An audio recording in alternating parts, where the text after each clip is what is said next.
knife for the right job.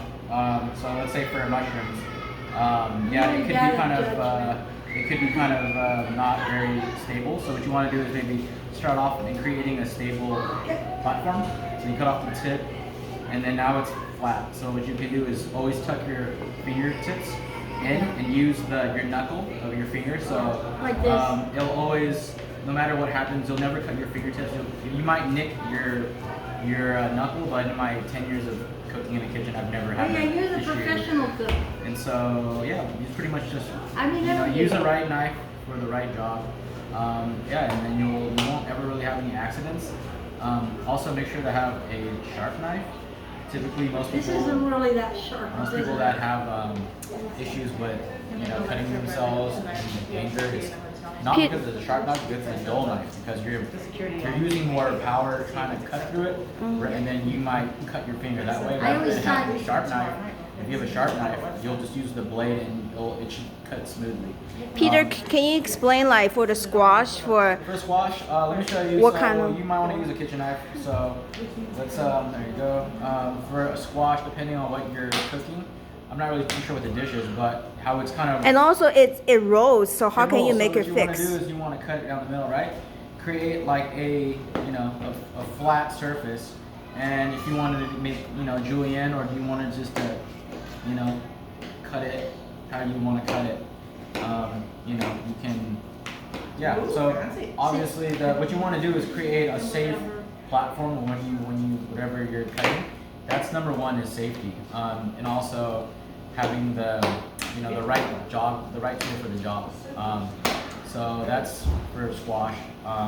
Let's say for bell peppers, you want to kind of what I do is kind of cut in the middle,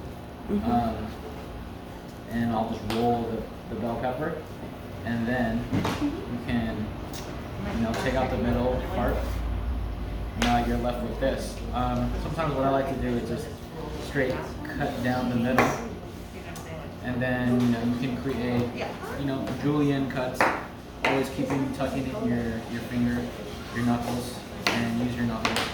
And you can get nice little julienne pieces of bell pepper, and that's like another example. So pretty much what I'm trying to say is when you're cutting any kind of vegetable or fruit, make sure you're using the right knife for the right job.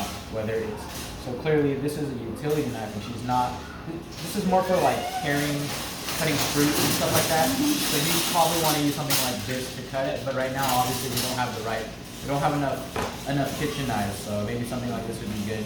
But just be careful. I mean, it doesn't mean you have to use this knife, but it's probably preferred to use the proper job. So she's using like a Santoku, which is like a Japanese style. It's more like an all-purpose vegetable knife. So you can cut vegetable, fruit, things of that nature. I mean, I guess you can cut protein, but it's ideal to cut vegetables and fruit, soft proteins like that. But yeah, as long as you're safe, I don't see a reason why not to cut with other. Yeah, I was always told to cut like this with your neck. Okay. Yeah. So you're not cutting that. Yeah. Always use your knuckles to guide where you're going. And then don't like smash. Right. When you're cutting, you want to hold, instead of holding the blade like this, right? That's not right. You want to get to the close, pretty much the neck of the knife, right? So you have more control, more stability, rather than here. It's not really, you don't have any power. But when you're closer, yeah, you have more control with the knife, right? And right now you're smashing the thing, right? You want to use. It's not really a good knife. You want to use the blade instead of using. So right now you're doing this, right? You're doing. No, you don't. Yeah. You're not doing. You want to use the blade. Don't use a lot, because if you keep cutting, you do 5-10 years down the line, you keep smashing it, you're gonna hurt your wrist, and your longevity is not gonna be as long. So that's why it's important to have a sharp knife. So you let the knife do the cutting, not your. I guess this is a not like little that. sharp. Yeah. So yeah, it's also important to know. So that's little tips of how you can. Should I cut off parts like this? So. See, I'm not a good judgment if it's a good one. So what you can do is, clearly it's just brown. If you want to cut it off, or if you think that it's better off just throwing it away, you want to throw that one away because it's brown all the way through. So if you look at some of them, I'm tired yeah, of smelling I them. would probably just cut off the tip and see if it's dark in there. And the majority, if it smells, yeah, that smells bad. So you probably want to. They always give me bad These. Yeah, so you want to just look and pick and choose what. But we're not gonna use. Peter, I have a question for stuff like watermelon. It's round. How can we prevent that it roll away and then we accidentally cut Yeah, so ourselves? for a watermelon, what you want to do is just cut it straight down the middle and lay it flat. So once you lay it flat, you know that you have an even surface, and you can just cut, you can cut cubes out of it or cube chunks or however much. But for me, I like just cutting watermelon in half and then cutting it in triangles. Like, that way, everyone has a little wedge. You can just, it's easy to eat. You know what I mean? Okay. Also, cantaloupe is a great one too. You can, cut it into cubes or use it as wedges. Peter, for example, for this kind of knife, is it good to cut the watermelon or we need a bigger knife? I think for this knife, it's probably You go essential, like this. probably a kitchen knife or something like that. I would think because, you're cutting through it, it's pretty heavy. But if you're making cubes, that knife is fine.